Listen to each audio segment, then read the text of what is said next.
Good, good, good, good day, everyone. Good day, everyone. We are Group 7 presenters and we are here to present our topic regarding the annexes, which is Annex 7, International Convention for the Control and Management of Ship Ballast Water and Sediment. So first, let's discuss what is Ballast Water Convention. So the IMO, or the International Maritime Organization, adopted in 1991, is the first voluntary guidelines for preventing the introduction of unwanted organisms and pathogens from ship ballast waters and sediments discharge. The IMO adopted in 1997 the guidelines for control and management of ship ballast water to minimize the transfer of harmful aquatic organisms and pathogens. So the International Convention for the Control and Management of Ship Ballast Water and Sediments was adopted by consensus at a diplomatic conferences at IMO in London on Friday 13 February 2004. So the convention is completed by over 14 guidelines. So meaning to say, ang Annex 7 is an international convention for the control and management of ship ballast water and sediments. So this annex is naglalayon sila na pigilan yung pollution mula sa mga ballast water ng mga barko. So meaning to say, ang ballast water ay isa siyang tubig na kinukuha ng mga barko upang mapanatili ang kanilang katatagan sa paglalaya. Ganun pa man, maaari itong magdala ng iba't ibang mga invasive species at pollutants na nakakapisala sa ating marine environment, lalong-lalo na ang mga pandagat or ang ating karagatan. Meaning to say, ang Ballast Water Convention ay isa po silang international na kasunduan sa pagitan ng iba't ibang mga bansa upang maiwasan yung pagkalat na tinatawag pagkalat ng nakakapinsalang organisms at mga pathogens sa pamamagitan ng paglabas ng ballast water mula sa mga barko. So, ibig sabihin, the Ballast Water Convention plays a crucial role in protecting marine ecosystem and promoting sustainable shipping company or shipping practices. So next, when this Annex 7 or Ballast Water Convention entry into force process. So according to Article 18 of the Convention, this convention shall enter into force 12 months after the date on which not less than 30 states, the combined merchant fleets of which constitute not less than 35% of the gross tonnage of the world's merchant ship, have either signed it. So the Ballast Water Convention was adopted on February 13, 2004 and ang ballast water ay na-entry siya into force noong September 8, 2017. Para mas lalo nating maintindihan ano nga ba ang Ballast Water Convention ay meron po kaming inihandang presentation or video.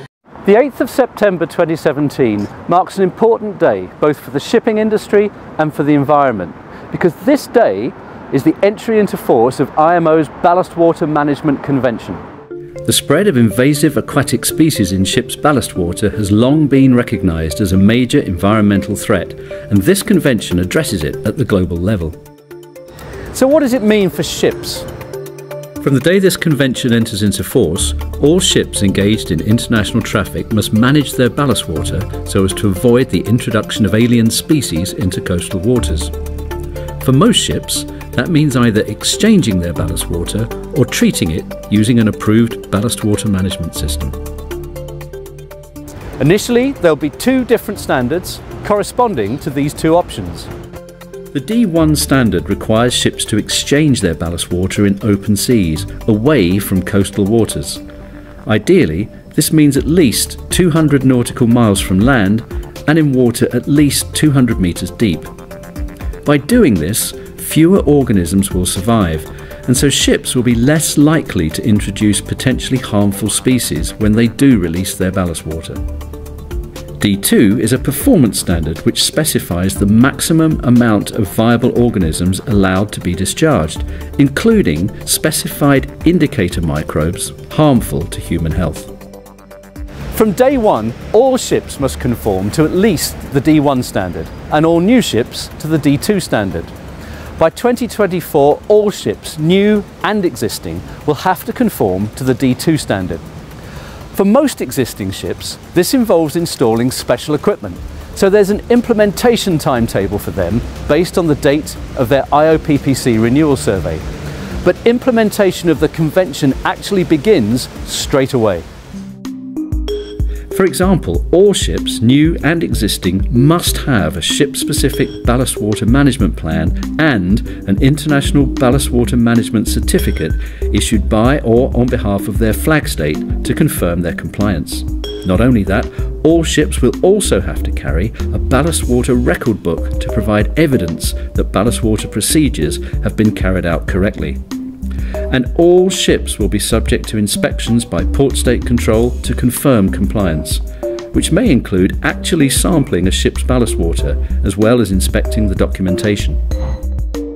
So what does this mean for the environment? Well, it's good news, and again, from day one.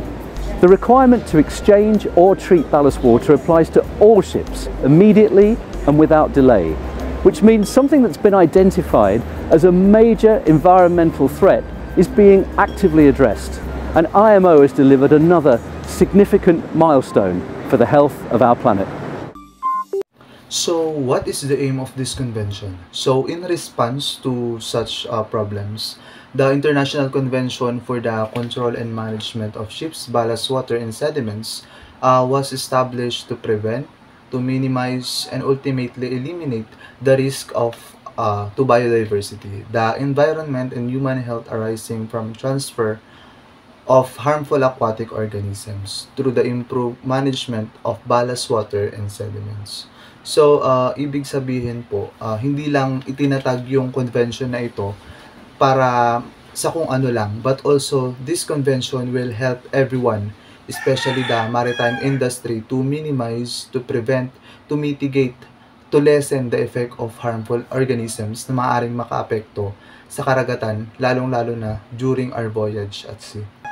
Actually, napakalaking tulong ng organization na ito or convention na ito, hindi lang dahil sila nakakatulong sa maritime industry, but also natutulungan din nila ang lahat ng mga ecosystem sa dagat at sa ating, at lalong-lalo na sa ating Mother Earth.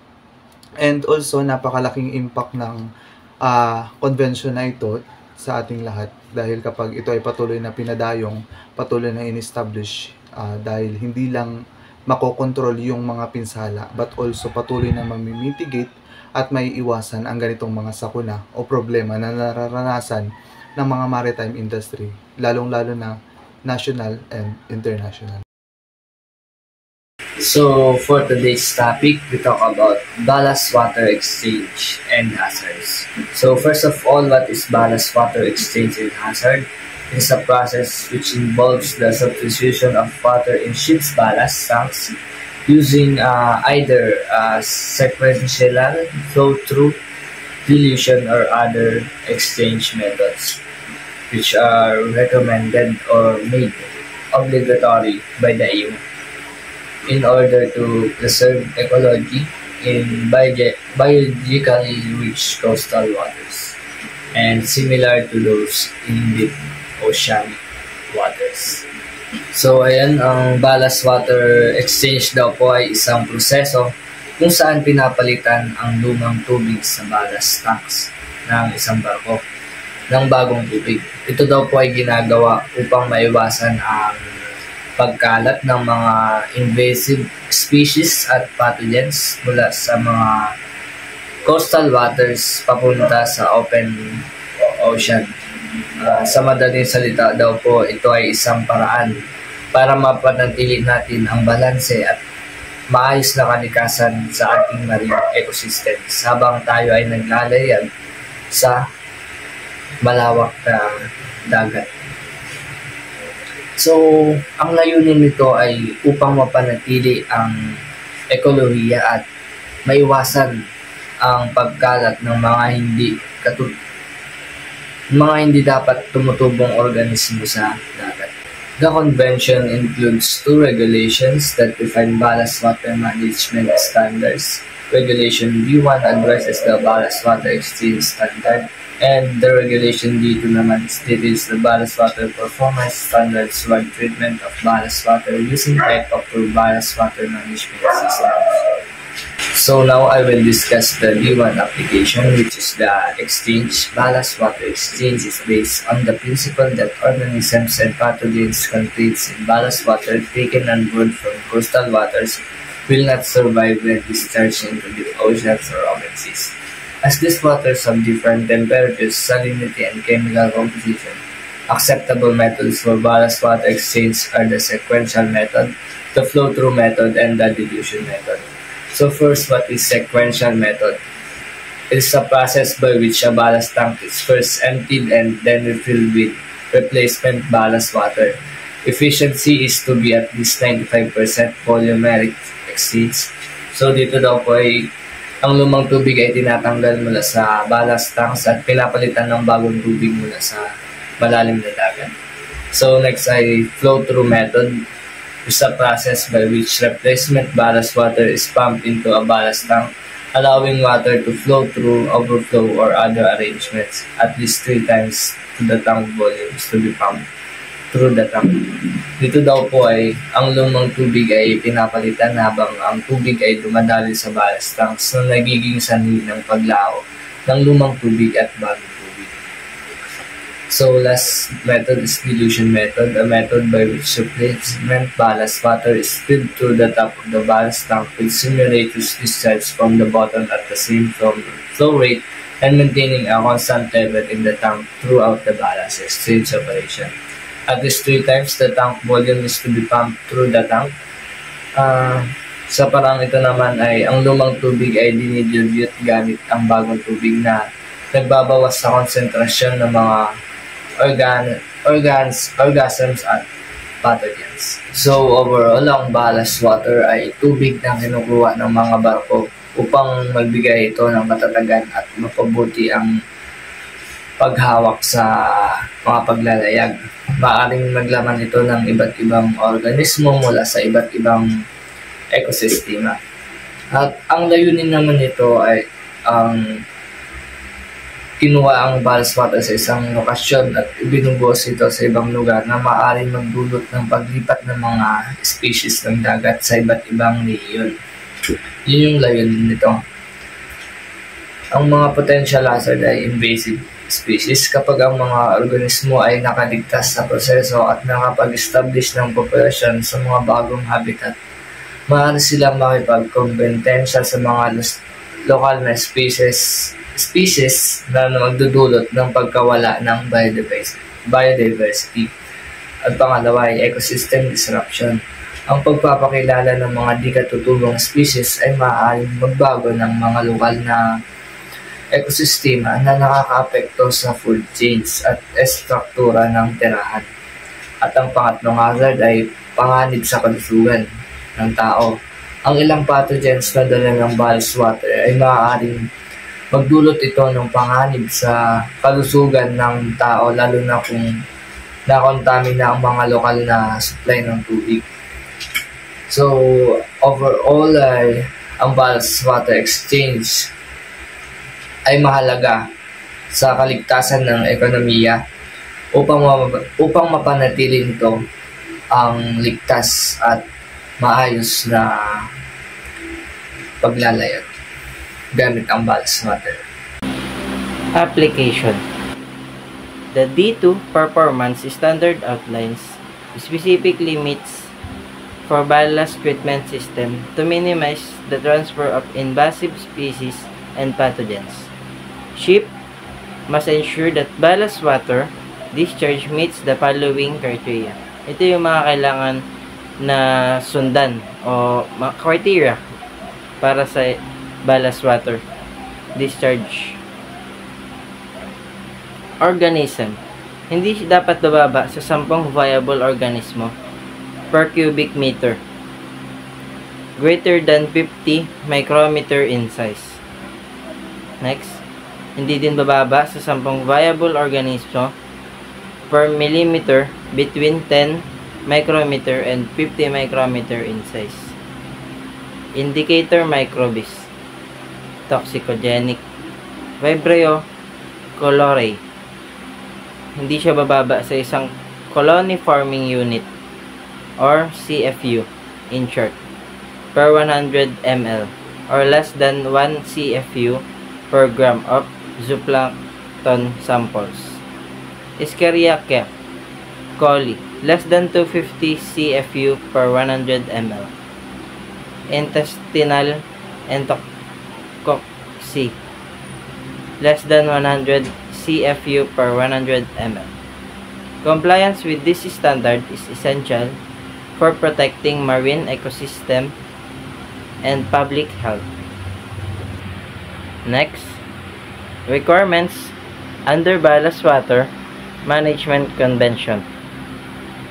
Sa ilalim ng convention, lahat ng barko na nasa international na biyahe ay kinakailangan pamahalaan ng kanilang ballast water at mga sediment ayon sa isang particular na pamantayan. Batay sa isang ballast water management plan na nakabatay sa bawat barko. Kailangan din ng lahat ng barko na magkaroon ng ballast water record book at isang international ballast water management certificate. So ayun nga, kailangan sa isang barko kailangan merong record book at merong certificate. Ang mga pamantayan para sa pamamahala ng ballast water ay patutupad sa loob ng ilang panahon. Bilang pansamantalang solusyon, dapat magpalitan ng ballast water ang mga barko sa gitna ng karagatan. Sa huli, karamihan sa mga barko ay kinakailangan mag-install ng onboard ballast water treatment system. So ayun, kailangan daw mag-install ng ballast water treatment system sa isang barko. Hindi pwedeng hindi. Dapat may nakahandang ballast water management plan ang mga barko na aprobado ng kanilang administrasyon. Ang planong ito ay natatanggi para sa bawat barko at naglalaman ng detalyadong mga hakbang na dapat gawin para ipatupad ang kanilang kinakailangan sa pamahala ng ballast water. Kailangan din ng mga barko ng ballast water record book ayon sa regulasyon B2 upang itala ang kanilang kumuha ng ballast water, nag-circulate o nag-treatment para sa mga layunin ng pamamahala at nag-discharge sa dagat. Dapat din itala ang mga discharge sa mga reception facility at ang mga sinasadya o iba pang special na discharge ng ballast water. So ayun, dapat kailangan nakasulat yung mga ginagawa ng ballast water sa record book. Sa ilalim ng regulasyon B4 tungkol sa ballast water exchange, ang lahat ng barko na gumagamit ng ballast water exchange ay dapat ito yung mga sumusunod. Kung maaaring magsagawa ng ballast water exchange ng hindi bababa sa 200 nautical miles mula sa pinakamalapit na pangpang at sa tubig na hindi bababa sa 200 metro ang lalim, alinsunod sa guidelines na binubuo ng IMO. Kung hindi magawa ang nasabing ballast water exchange, dapat itong gawin hanggat maaari sa pinakamalayo mula sa pangpang. Ngunit sa lahat ng kaso, hindi bababa sa 50 nautical miles mula sa pinakamalapit na pangpang at sa tubig na hindi bababa sa 200 metro ang lalim. Kung hindi matugunan ang mga kinakailangan ito, maaaring magtakda ng mga lugar kung saan pwedeng magsagawa ng ballast water exchange ang mga barko. Dapat din alisin at itapon ng lahat ng barko ang sediment mula sa mga espasyo na itinakdang magdala ng ballast water ayon sa mga provision ng kanilang ballast water management plan. Regulation B4. How are ballast water management systems approved? Regulation D3 of the Convention covers approval requirements for ballast water management systems. Ballast water management systems must be approved by the administration taking into account IMO guidelines. Revised guidelines for approval of ballast water management systems or G8 were adopted in 2016 and have now been reworked as a draft mandatory code for approval of ballast water management systems or BWMS code. Expected to be adopted by MEPC 72 in April 2018, the BWMS code includes robust tests and performance specifications as well as detailed requirements for type approval reporting and control and monitoring equipment. Ballast water management systems which make use of active substances or preparations containing one or more active substances must in addition be approved by IMO in accordance with the procedure for approval of ballast water management systems that make use of active substances, or G9. So, Regulation D3 of the Convention mandates that ballast water management systems be approved by relevant authorities following International Maritime Organization or IMO guidelines. In 2016, updated guidelines or G8 were introduced, and these are being formalized into a mandatory BWMS code, expected for adoption in 2018. This code specifies strict testing, performance standards, and reporting protocols for system approval. Systems using active substances require additional IMO approval under Procedure G9, ensuring safety and effectiveness in control invasive species in ballast water. In the near future, the Ballast Water Management Convention will establish a global legislative regime to control the discharge of ballast water and, in particular, the discharge of invasive species into the sea. This will require ship owners to install ballast water management systems. BWOT's Ballast Water Treatment System, or BWTS, is a unique technology, offering the least disruptive option for ships to treat ballast water.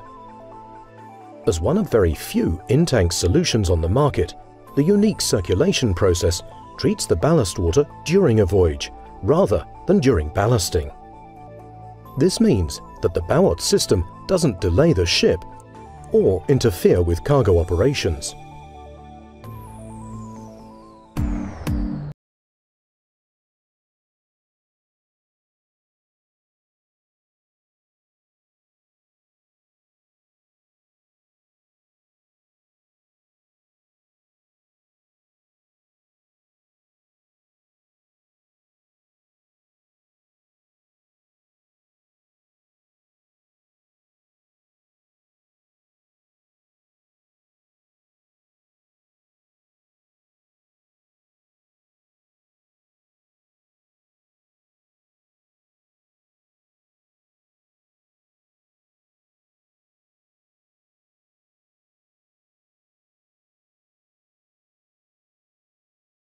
The video discusses the International Convention for the Control and Management of Ships' Ballast Water and Sediments, or BWM Convention, a regulation developed by the International Maritime Organization, or IMO, to prevent marine pollution from ballast water discharge.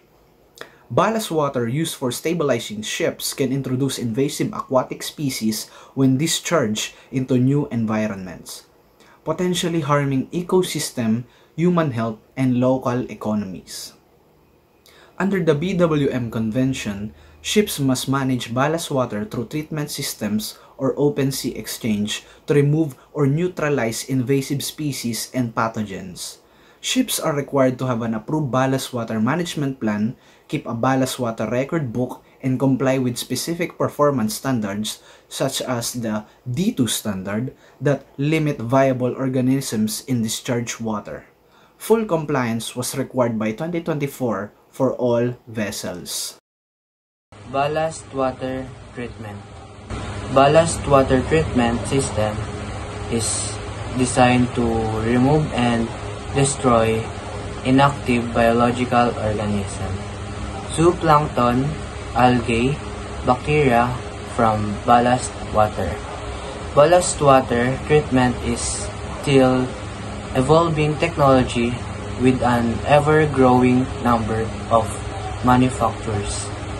This means that there is a limited in-service experience for the system being offered, and there is a general understanding that no single system is suitable for all ship types.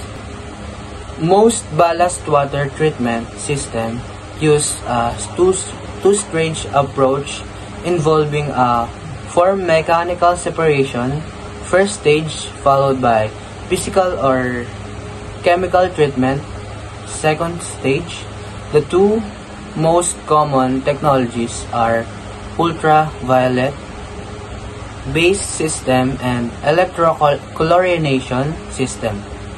UV system use physical UV radiation as secondary treatment, whereas electrochlorination makes use of chemical active substance to inactive biological organism. Both systems typically employ filtration as mechanical first phase treatment. And now is filtration. Sediment and particles removal by disc and screen filters. Ito daw po yung pag-alis ng sediment and particles sa pamamagitan daw po ng disc and screen filters. And parallel assembly of many filtered units. Ito daw po yung parallel assembly ng maraming filter units. And filtration grade down to 150 and 20. And next is cyclonic separation. Separation of solid particles due to centrifugal forces. Ito daw po yung paghiwalay ng solid particles dahil sa centrifugal forces. And acceleration of the water by internal flow direction inside the facility. Ito daw po yung pagbilis ng tubig sa pamamagitan ng internal flow direction na dadaloy sa facility. Electromechanical separation. A flow current is injected that attaches to organism and sediment. Ito daw po yung ang flow current daw po ay injected na nakakabit sa organism and sediment. And magnetic separation and filtration is used to remove the solid particles. Ang magnetic separation and filtration daw po is ginagamit sa pag-alis ng mga solid particles. Disinfecting biocides.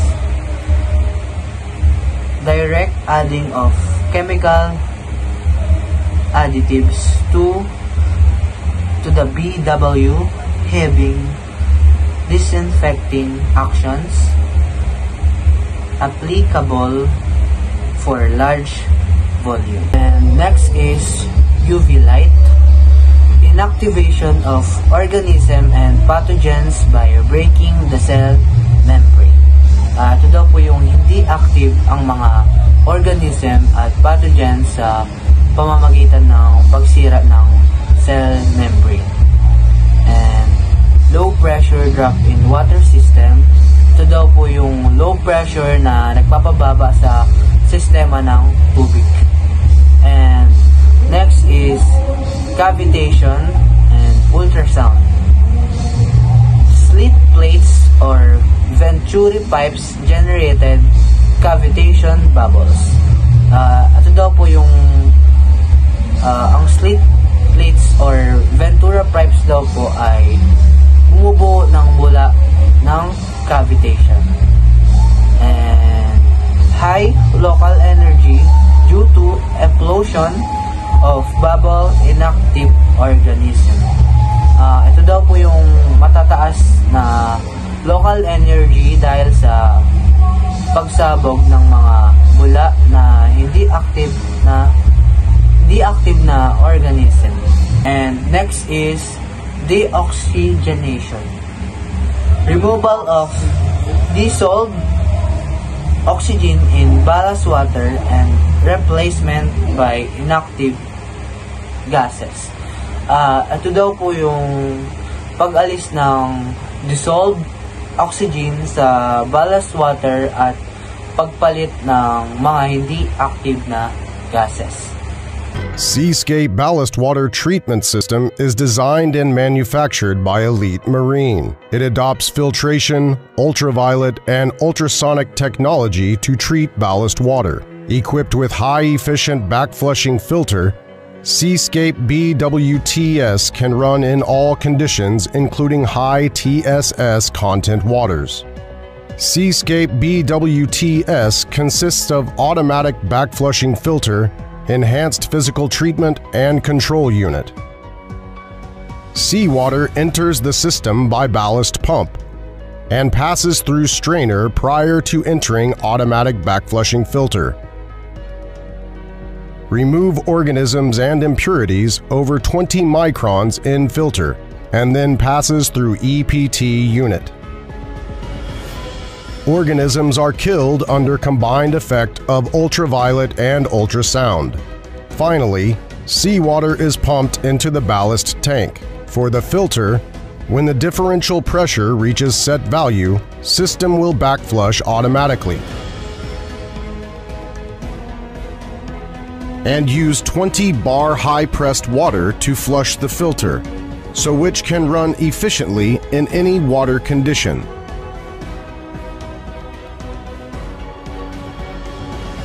The EPT unit is mainly composed of ultraviolet lamps, quartz tube, ultrasonic vibrator, sensors, and cooler. The ultraviolet lamp adopts UV C-band of high conversion rate and both sides equipped with cooling device. Adopt UV sensor to detect the transmission in order to adjust the output power of UV lamp. Ultraviolet radiation can destroy biological genetic material and kill organisms. Ultrasonic cavitation action also improves the treatment effect. Seawater is pumped out from the ballast tanks, then passes through filter and EPT unit, finally discharged overboard. Before system starts and after system stops, run ultrasonic device to clean the quartz tubes. After system stops running, seawater in filter and EPT chamber is discharged and then filled with fresh water to prevent biological breeding and reproduction in the pipes.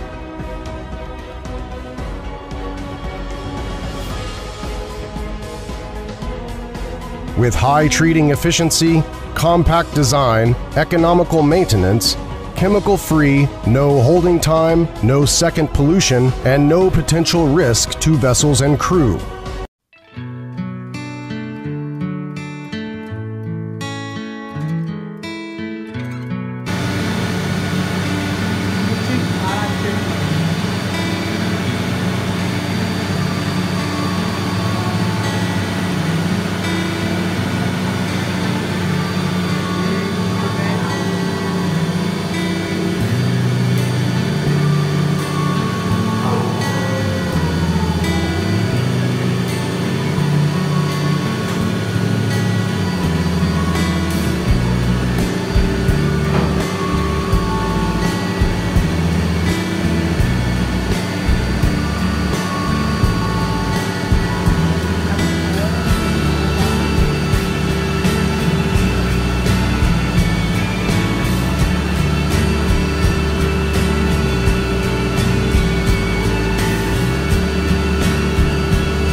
And dagdag ko lang po, responsible for distribution. So, the quantity, distribution, and circulation of ballast water are determined by the master of the vessel and are based out of explicit operational and environmental conditions. So, the vessel's master and the designated ballast water management officer are responsible authorities for the implementation of the ballast water management plans. And next, hazard during ballast water exchange. So ballast water is very important for safe and efficient operation of vessels. However, it is also leads to a variety of marine organisms being transported from one environment to another. Studies have revealed that invasion of such organisms causes harmful ecological, economic, and health effects in the host environment. So, meaning to say po sa mga nasabi kanina na ang kapitan ng barko at ang ballast water management officer ang very responsible or sila yung responsible sa pagpapatupad ng iba't ibang mga plano about sa ballast water exchange. And also, ang pagpapapalit ng ballast water ay mahalaga para sa ligtas na operasyon ng barko. Ngunit, ito po ay nagdudulot din ng mga pagkalat ng mga buhay sa dagat mula sa isang kapaligiran patungo sa iba. And also, ang pagpasok ng mga dayuhang organisms ay nagiging sanhi ng mga negatibong epekto sa ating kapaligiran, kalusugan at higit sa lahat sa maritime industry. Now, let's discuss what is anti-fouling system. So, anti-fouling system or International Convention on the Control of Harmful Anti-Fouling System on Ship of 2001 is that the convention defined as anti-fouling system as a coating, paint, surface treatment, surface or device that is used on a ship to control or prevent attachment of unwanted organisms. So, this convention was adopted on October 5, 2001 and it entry into force in September 17, 2008. So, the convention prohibits the use of harmful organisms in anti-fouling paints used on ships and establish a mechanism to prevent the potential future use of other harmful substances in anti-fouling system. Kumbaga, ang mga anti-fouling paints or coating ay ginagamit po para takpan yung mga ilalim ng barko to prevent the sea life tulad ng mga algae or mga tinatawag nating mga lumot and mollusks that attaching themselves to the hull of a ship na nagpapabagal sa barko or nagpapataas sa konsumo ng gasolina. So, under the terms of the AFS or the Anti-Fouling System Convention, parties to the convention are required to prohibit and or restrict the use of harmful anti-fouling system on ships flying their flag, as well as ships not entitled to fly their flag but which operate under their authority, and all ships that enter a port, shipyard, or offshore terminal of a party.